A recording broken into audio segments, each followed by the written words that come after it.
Bem, olá, querida pessoa, mais um domingo à noite, de live, de conversa no domingo à noite. E hoje eu quero falar para você como que a moral é uma fonte para o sublime. E que efeito esse sublime tem, então, sobre nós.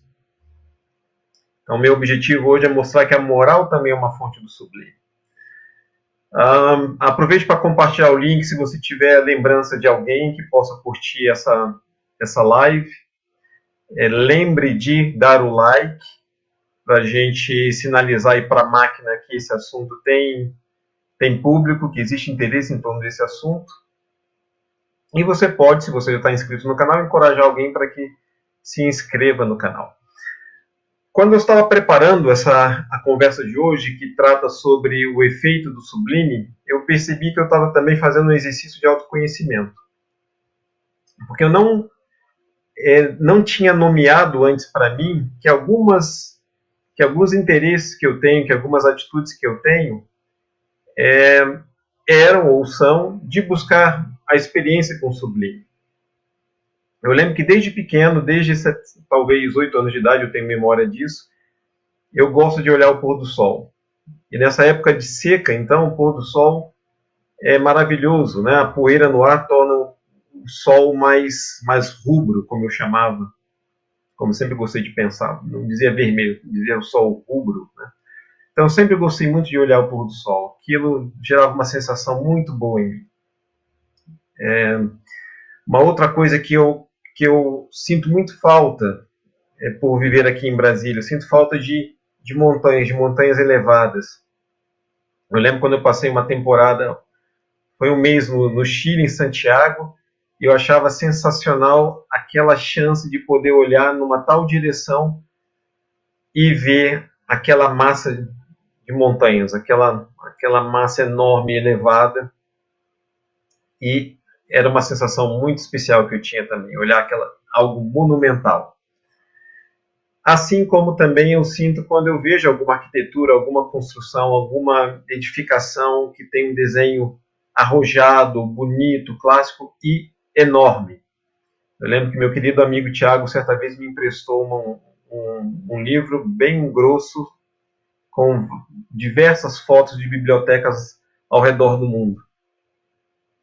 E às vezes eu virava aquelas páginas e precisava até parar de olhar aquelas páginas, porque era uma sensação de estar diante de uma coisa quase que inacreditável. Alguma daquelas vastas edificações de bibliotecas. Eu ainda lembro da foto da biblioteca da China, em Pequim. Eu lembro quando estive em Buenos Aires, eu também fiquei admirado e morri de inveja dos portenhos pela arquitetura que eles têm naquela cidade. A Faculdade de Direito, por exemplo, já perto do Museu da Recoleta. Faculdade de Engenharia também, com outro prédio maravilhoso. Então eu preparava essa live e fui observando que eu nesses gostos muito específicos, eu estou citando gostos muito específicos, quando eu posso realizar essas coisas, eu estou diante do sublime para mim, daquilo que me toca como sendo uma coisa sublime. Recentemente eu descobri um show da banda Yes, um show de 2017, gravado num teatro em Nova York chamado Apollo Theater. E quando eu vejo aquele show, eu sinto como se eu sentisse meu peito se abrir. Então eu descobri também que eu estou tendo uma experiência com o sublime, né? Então o que é isso, né? O que é essa experiência do sublime? Do que a moral também pode ser uma fonte. O mundo acadêmico, o mundo reflexivo, começou a se ocupar de maneira consciente com o sublime, especialmente a partir de uma obra do filósofo inglês Edmund Burke. Ele escreveu um livro intitulado mais ou menos assim, um questionamento filosófico sobre o sublime e o belo. E algo especial na perspectiva de Burke sobre o sublime é que ele mostrou nesse livro, nessa obra, que o sublime não está restrito a uma experiência religiosa. É uma experiência religiosa, uma experiência mística, né? uma experiência mágica. Então o sublime não está restrito a isso. O sublime é algo do cotidiano. Então quando eu falo do meu gosto em olhar o pôr do sol, em ouvir uma determinada música, em contemplar as montanhas, eu estou falando do sublime do cotidiano. Então ele diz isso, que o sublime ele pode ser experimentado numa trovoada, na observação das folhas de outono que mudam de cor, isso é algo, né, especialmente que acontece em determinados trópicos.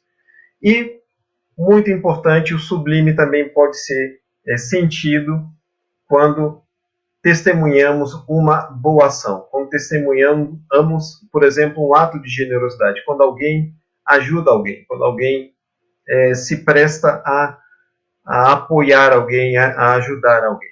Então, isso também gera uma sensação positiva. Então, a boa ação também é uma fonte de sublime. E isso, todos esses exemplos indicam, então, a possibilidade de se experimentar o sublime no cotidiano. O sublime está no cotidiano. Eu falei isso agora e me veio uma lembrança de um período em que eu vivi na Alemanha, em que eu entrei numa loja de discos, ainda havia muitos LPs naquela época, então era uma loja com muitos LPs. Então eu entrei ali para ver alguns discos, eu comecei a ouvir uma música e aquilo me tocou profundamente. Eu fui até a vendedora perguntar: o que é isso que está sendo tocado aí? E ela disse o nome do artista, era o Nick Drake, um nome que eu nunca tinha ouvido. E já pega essa dica. E dali para frente eu comprei um CD do Nick Drake, e sempre quando eu ouço Nick Drake é uma experiência também muito especial. É uma música muito delicada, muito comovente, muito profunda, que é também uma experiência com o sublime.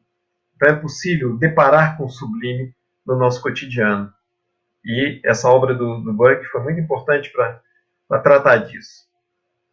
E atualmente falando, o sublime ele passou a ser inclusive ser matéria de estudo acadêmico, de estudo científico, né?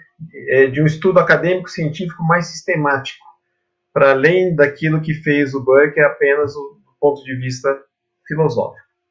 Nesse ponto, vale dizer que eu estou falando de sublime, inclusive seguindo o título da obra de Burke, mas isso pode ser expresso com palavras diferentes.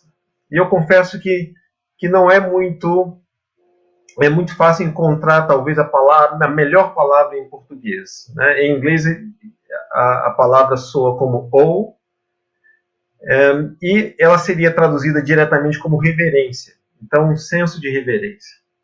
Mas que tem um eco religioso nessa palavra. Então, eu também pensei em maravilhamento, pensei em encantamento e pensei em êxtase também. Então, eu acho uma palavra também boa, êxtase, o sentimento de êxtase diante do sublime. Então, sublime é a qualidade de alguma coisa que provoca uma sensação em mim. E como eu dizia, né, o sentimento diante do sublime passou a ser estudado mais academicamente, e um acadêmico que se destaca nisso se chama Dashiell Keltner, que é um psicólogo da Califórnia, que é um dos diretores fundadores de uma instituição muito interessante. Inclusive passei a sonhar em um dia estudar nessa instituição, que se chama Greater Good Science Center. É o centro maior da boa ciência. E eles usam essa expressão boa ciência para se referir às matérias que são típicas desse centro. Então eles estudam, para dizer numa palavra, eles estudam habilidades morais. Então eles fazem pesquisas sobre altruísmo, sobre generosidade, sobre empatia, dentre outras habilidades morais. Então eles se dedicam a isso. E é claro que a intenção desse centro é, de fato, promover, como eu faço por esse canal, por exemplo, promover a educação moral. Né? A educação moral que, como diria, ou como escreve o filósofo, que é uma das principais fontes minhas, o filósofo francês André Comte Sponville, que diz respeito, então, a moralidade verdadeira. Então, promover a educação da moralidade verdadeira, que é a moralidade da virtude generosa. Então, quando a gente fala de moral, de moralidade, nós estamos nos referindo, nós não estamos nos referindo a qualquer tradição ou ideia de bons costumes, por exemplo. Nós estamos falando de uma coisa muito mais profunda que diz respeito à nossa característica de humanos. E por isso, então, o Comte Sponville fala dessa moralidade verdadeira como sendo a virtude generosa. Então, esse centro, o Greater Good Science Center, se dedica a promover estudos sobre a moralidade, divulgando também isso. E eu dizia que o Detcher Keltner é um desses acadêmicos que tem se dedicado ao estudo do sublime. E ele define, então, o sublime como sendo um sentimento na presença de alguma coisa vasta ou de alguma coisa transcendente. Ele, inclusive, acrescenta a ideia, que eu não acho a mais essencial, mas ele acrescenta a ideia que, diante dessa coisa vasta e transcendente, não é possível explicá-la. É algo que rouba as palavras, vamos dizer assim, é o que tira as palavras. Então, isso seria o que ele chama de, vou agora traduzir como êxtase, essa sensação de êxtase. E Keltner, ele conduz pesquisas, ou ele é acompanhado de outros cientistas, geralmente psicólogos, que conduzem pesquisas para identificar os efeitos do êxtase no indivíduo, na pessoa. Antes de falar um pouco sobre essas pesquisas, vale a pena também falar e vale a pena que você conheça de onde talvez tenha vindo esse êxtase, ou essa nossa capacidade de sentirmos êxtase diante do sublime. Ou de onde veio essa capacidade de reconhecer o sublime. Então, uma primeira resposta para essa pergunta, ela vem como a psicologia, a biologia gosta de enxergar, ou tende a enxergar, vem de um processo evolutivo. Isso diz respeito à evolução. Ou seja, a pergunta dos biólogos evolucionistas ou dos psicólogos evolucionistas é sempre a seguinte: qual é o papel que isso cumpre ou teria cumprido na evolução?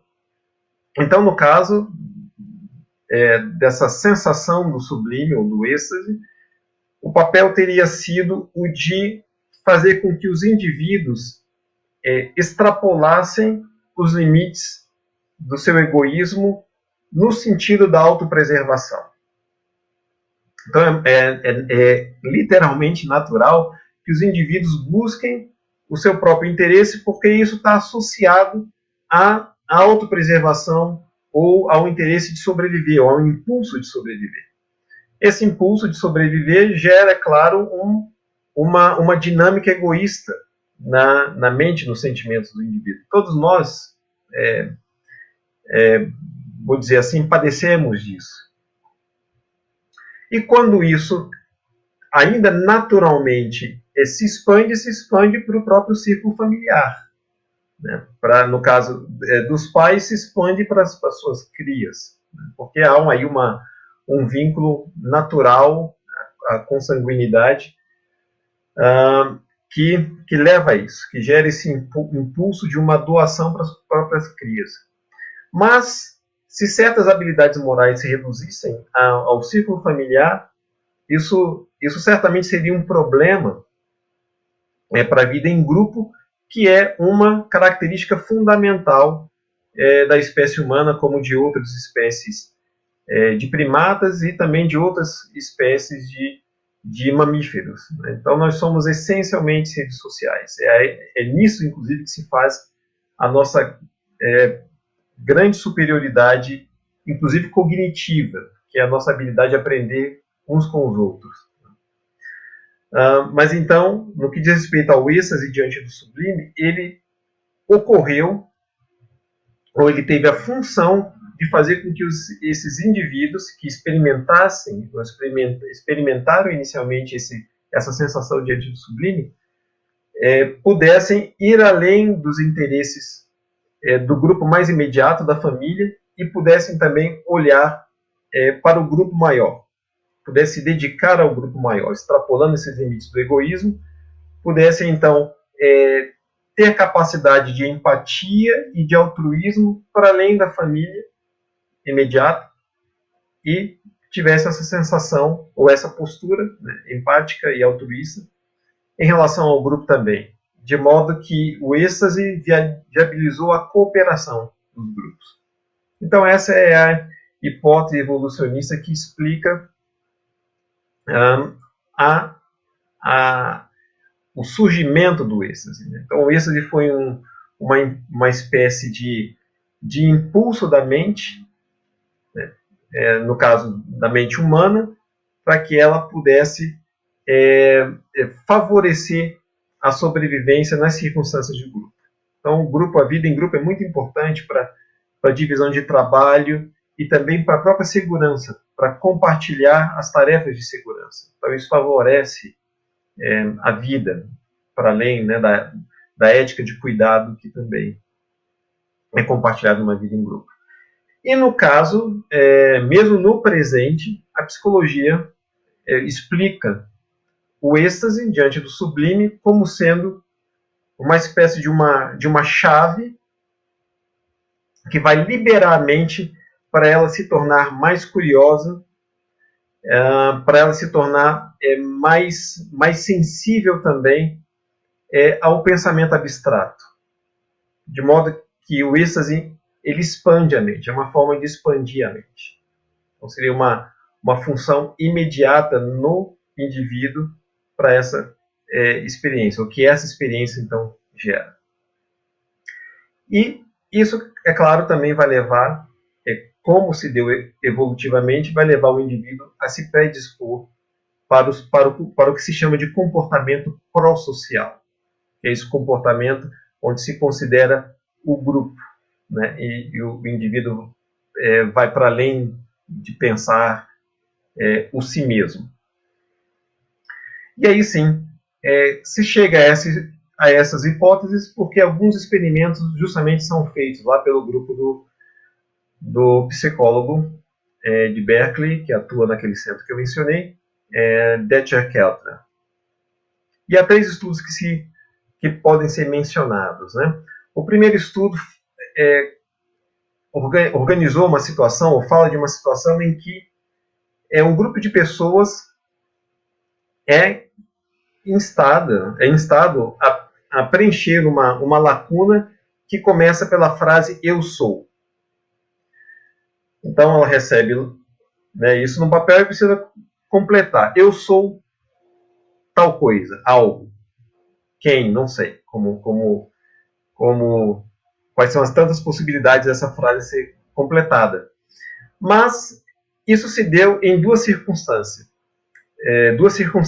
A primeira circunstância era de que a pessoa era colocada numa situação em que ela não tinha muita coisa a observar em torno dela, ou não tinha nada especial a observar em torno dela. Então ela dava lá as suas respostas. Né? Então um grupo dava então as suas respostas nessa circunstância.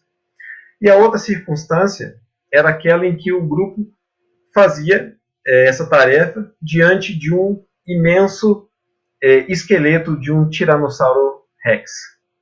Isso lá na Universidade de Berkeley, na Califórnia. E o que se percebeu nas respostas nas duas circunstâncias é que, naquela circunstância onde não havia nada de especial no ambiente, as respostas eram mais egocentradas. E no caso das respostas que foram formuladas diante daquele imenso esqueleto do Tiranossauro Rex, que eram respostas mais voltadas para o coletivo. Os indivíduos completavam a frase eu sou, fazendo alguma referência a alguma coisa coletiva, alguma coisa que era então maior do que elas mesmas. Então me ocorre aqui na mente que talvez eu tivesse respondido diante do esqueleto do Tiranossauro Rex, que eu sou terrestre, eu sou uma criatura terrestre. Seria possível eu sacar uma resposta dessa da minha mente, que seria, então, uma perspectiva, vamos dizer assim, global, né? Diferente de eu dizer, por exemplo, que eu sou, um homem, por exemplo, né? Mas tá bem, então esse foi um experimento. Há um outro, então esse experimento é interessante para mostrar como que estar diante do sublime, ou para mostrar um efeito do sublime, que é de levar a mente para uma perspectiva coletiva, ou levar o indivíduo a buscar uma identidade coletiva. E eu chamo a atenção para o fato de que esse movimento para o coletivo, ele é um movimento moral também. Porque uma coisa importante, um aspecto importante da moral é nos levar a pensar o outro, a pensar aquilo ou aquele que é diferente de nós. Então esse experimento já indica essa relação entre o efeito do sublime e a moralidade. Um outro experimento observa como que pessoas diante de alguma imagem que pode despertar a sensação, o êxtase diante do sublime, que no caso eram várias imagens e cada vez maiores do planeta Terra. Então esse experimento mostra que diante dessas imagens as pessoas faziam descrições diferentes de objetos. Então elas descreviam um objeto sem ter experiência com essas imagens, depois descreviam objetos diante ou depois de contemplar essas imagens, que no caso eram imagens do planeta Terra. E o que se observou é que o vocabulário dessas pessoas se tornava mais amplo, mais rico, depois que elas tinham essa experiência diante de uma imagem que era sentida como sendo sublime. E um outro efeito que tinha, que essas pessoas passavam a se interessar mais por arte abstrata. Eu não tenho os detalhes do experimento, se elas foram imediatamente conduzidas a isso, mas esse interesse também foi verificado nessas pessoas. De modo que o que se identificou foi que um efeito do sublime era de ampliar a criatividade das pessoas. Numa variação desse experimento também se detectou o aumento da curiosidade dessas pessoas. Nesse ponto é interessante também mencionar como que essa relação entre o sublime e a criatividade pode ser vista de uma maneira excelente na figura do físico Einstein. Einstein ele tinha uma concepção de religiosidade, eu também gosto de falar de espiritualidade, que dizia respeito a uma ideia de mistério. Para ele, a religiosidade era uma capacidade de observar o mistério, de se abrir para o mistério. E o principal mistério, ou o principal traço do mistério, ou representação do mistério que Einstein tinha, era a de que havia no universo o registro de leis matemáticas. E elas estavam, então, guardadas, né, na própria natureza, portanto. E acreditar nisso e buscar a revelação disso era a relação que se podia ter com o mistério. E no caso de Einstein, isso, então, teria estimulado a criatividade dele, né, porque ele fazia muita questão de se pronunciar assim sobre a sua religiosidade. Justamente em contraposição a qualquer aspecto de religiosidade que fosse cultica ou que tivesse uma ideia de um Deus pessoal ou coisa do tipo. Então a mente de Einstein é uma mente que sempre esteve relacionando o êxtase diante do sublime com a criatividade, né, a partir das suas ideias, então, de suas concepções sobre o universo, etc. E o terceiro experimento verificou que pessoas que tinham uma alta taxa de citocina no sangue, que é uma proteína que é ativada no sistema imunológico para combater vírus, para combater corpos estranhos. Então, esse experimento observa que organismo que tinha, então, a sua citocina hiperativa, a produção de citocina hiperativa, que leva a uma inflamação do organismo, essa taxa, observaram que nessas pessoas, nesses organismos, essa taxa era diminuída, ela decaía quando elas tinham, então, o êxtase diante do sublime. Então, com esses experimentos, nós vemos o efeito do sublime na identidade coletiva, vou chamar assim, né? na visão, na autoimagem que o indivíduo tem. Vemos o efeito do sublime na mente, em termos de criatividade, curiosidade, e vemos o efeito do sublime no próprio corpo. E mais um efeito do sublime que eu quero mencionar é aquele advindo das boas ações.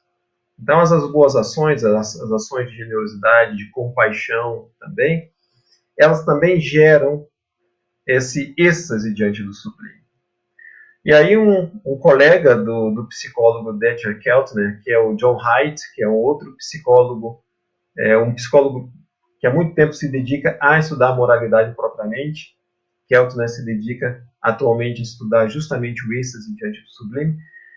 John Haidt há muito tempo se dedica a estudar a moralidade, e ele constatou isso, que atos de generosidade causam um grande efeito nas pessoas, que as pessoas se surpreendem com atos de generosidade. Essa é uma das observações que ele fez, né, diante do ato de generosidade.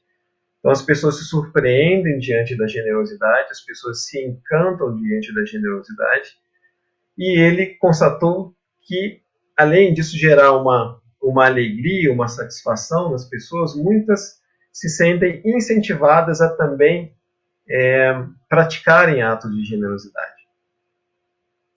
E Haidt chega justamente ao ponto de nomear essa experiência. Ele não parte dessa noção de sublime ou de êxtase diante do sublime, mas ele vai justamente nomear essa sensação, essa experiência diante de atos generosos, diante de atos verdadeiramente morais, como sendo uma experiência de elevação.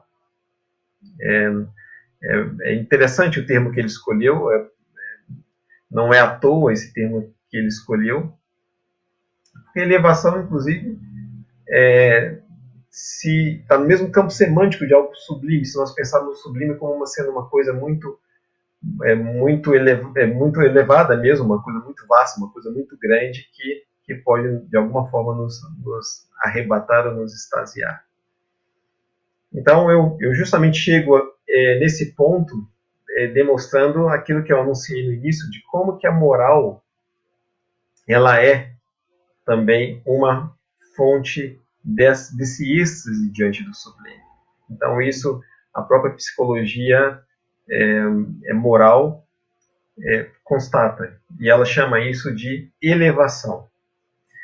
E é interessante pensar que a moral ela é fonte desse êxtase diante do sublime por meio das tantas ações morais que se pode ter através das virtudes, né? Eu já citei generosidade, já citei compaixão, e vale a pena falar, por exemplo, da coragem também, que, por exemplo, pode ser o êxtase diante dela, né? Como algo sublime. Pode ocorrer quando nós vemos alguém tendo a coragem, né, de se arriscar para proteger uma outra pessoa, né? Então isso também é algo que causa admiração, né? Nós ficamos admirados quando nós vemos uma pessoa com uma tal coragem, né? Coragem de fazer o bem, por exemplo. Então, a moral ela é assim uma fonte, né, desse sublime, quando ela aparece diante de nós, e nós nos encantamos diante dessa ação moral. Né? Então, essa é uma forma, né, de nós vivenciarmos o sublime, mas a moral também pode ser para mim e pode ser para você uma fonte de sublime ou do sublime quando nós praticamos essa ação moral. Então não se trata apenas de testemunhar a ação moral e ficarmos admirados, encantados com ela, mas se trata também de praticar ação moral para que nós sejamos também portadores daquilo que pode gerar o sublime, o êxtase diante do sublime nas outras pessoas também e inspirar as outras pessoas também. Eu lembro que há um dito, né, nos evangelhos, atribuído então a Jesus, né, que Jesus fala disso, sobre ser a luz do mundo. Né? Então ele está justamente falando dessa aptidão que a gente pode ter, né, de praticar um ato moral que vai iluminar as pessoas. Né? Então, até esse momento, eu já te incentivo a pensar, né? Como vai dizer o Keltner, né? Se você quer o seu bem-estar, quer buscar uma sensação de bem-estar, quer buscar, inclusive, saúde para você, quer buscar uma sensação de satisfação, né? Porque, por outro lado, também, você vivencia frustração, você vivencia angústia. Então, conforme Keltner, a indicação, a prescrição procure ter experiências de êxtase diante do sublime no seu cotidiano. Então, no seu cotidiano, procure isso. Né? Eu dizia no início, né? Como eu gosto de ter oportunidade de observar o pôr do sol, né? Por exemplo. Eu vejo que aí eu tenho uma sensação boa, uma sensação que eu gosto de imaginar assim, que abre o meu peito. Então, eu te estimulo a pensar o que causa em mim esse êxtase diante do sublime. Como que eu posso alcançar o sublime no meu cotidiano?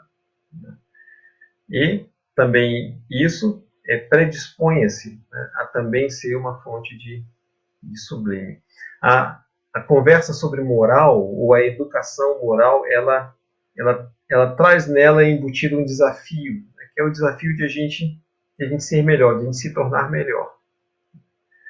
E às vezes a gente talvez até tenha um pouco de receio de falar sobre essas coisas, porque a gente sabe que a gente é desafiado a alcançar essa imitação, né, de uma ação humana ideal, né, que é a ação virtuosa, e a gente sabe que a gente é falho, que a gente é limitado para isso. Mas é justamente se aproximando desse conteúdo, ouvindo, lendo sobre, observando, que a gente vai se tornando cada vez mais capaz disso. E vão dizer também esses psicólogos que estudam o êxtase diante do sublime, estudam a moral, que a gente vive numa época onde há muitos obstáculos para a experiência diante do sublime. Né? Existe um nível enorme de informação que faz com que a gente se volte muito para as telas, né? E talvez nesse conjunto de informações, muitas delas muito objetivas, né, que não oferecem tanto a oportunidade dessa contemplação do sublime, ou às vezes, como gosta a mídia, muitas notícias de coisas que não são muito positivas, muito ruins, às vezes há figuras públicas muito influentes que também oferecem, né, para a esfera pública conteúdos que estão longe de serem sublimes, né, conteúdos obscenos ou conteúdos mentirosos e por aí vai. Então isso tudo está disseminado, né? Fala-se também, né, da inclinação cultural para o narcisismo, para o individualismo. Então são vários conteúdos, ou são várias visões que não são visões que favorecem a experiência do sublime. E por isso é importante entender quão importante é importante entender o valor da experiência do sublime, do êxtase diante do sublime, para que ela possa ser buscada. Essa experiência que eu tive, né, preparando essa conversa para vocês, que eu tinha algumas atitudes que eram atitudes de buscar o sublime. Então, agora que eu sei isso, eu vou ainda aperfeiçoar essa prescrição, né, e procurar dar para mim o máximo possível uma dose de sublime e, quem sabe, ter a chance de proporcionar isso para outras pessoas também, em mim mesmo. Então, soa pretensioso, talvez, né, mas é uma pretensão necessária, né, que é a pretensão de desenvolver a moralidade, né, de ser capaz de atitude virtuosa. Se não houver essa crença de que nós podemos ser canais disso, então é difícil a gente construir um mundo melhor, né? É dessa forma que a gente vai construir esse mundo melhor. Então, um grande acerto que a gente pode fazer na nossa vida para nós mesmos é buscar êxtase diante do sublime e buscar isso conscientemente e buscar de tal forma a sermos também nós mesmos produtores disso. Porque, eu digo finalmente, porque, como eu já disse em outra ocasião, a virtude, né, a moral verdadeira, a virtude é uma arte. E é uma arte mimética, porque ela imita essa humanidade ideal. Essa humanidade ideal que, inclusive, algumas personalidades históricas mostraram em si para nós. Né? Eu citei Jesus, hoje já a gente pode citar Buda, e a gente pode citar, me ocorre aqui, o São Francisco de Assis, por exemplo. Então, a virtude é uma arte mimética, e alguns indivíduos mostraram para nós como exercer essa arte mimética, inclusive. Me ocorre também o Mahatma Gandhi, também uma outra grande fonte.